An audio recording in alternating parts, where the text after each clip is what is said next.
Umabot sa 960,000 pesos na halaga ng iligal na droga ang nasabat sa anti-illegal drug operation ng mga otoridad sa isang babae na high-value target sa Iloilo.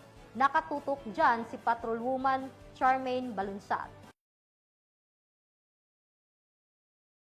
Arestado ang isang high-value individual na babae na kinilalang si alias Linel matapos ang matagumpay na drug buy-bust operation na isinagawa ng Provincial Drug Enforcement Unit Team 1 sa Barangay Poblacion New Lucena, Iloilo. Nito lamang ika-30 ng Nobyembre taong kasalukuyan. Ayon kay Police Major Daji de Lima, hepe ng Provincial Drug Enforcement Unit, nasamsam mula sa suspect ang hinihinalang shabu na may kabuuang timbang na humigit kumulang 145 gramo at may standard drug price na nagkakahalaga ng tinatayang 986,000 pesos. Nakumpiska rin ang buy-bust money na ginamit sa operasyon at ang iba pang mga non-drug items. Mahaharap sa kasong paglabag sa Republic Act 9165 o ang Comprehensive Dangerous Drugs Act of 2002 ang suspect na nasa kustudiya na ng pulisya para sa tamang dokumentasyon at disposisyon. Patuloy ang kampanya ng mga kapulisan kontra iligal na droga upang mapanatili ang kapayapaan at seguridad sa rehiyon tungo sa isang maunlad at mapayapang bagong Pilipinas. Mula dito sa Western Visayas, ako ang inyong Police News Network Correspondent, Patrolwoman Charmaine Balunsat, alagad ng batas, tagataguyod ng Balitang Pulis.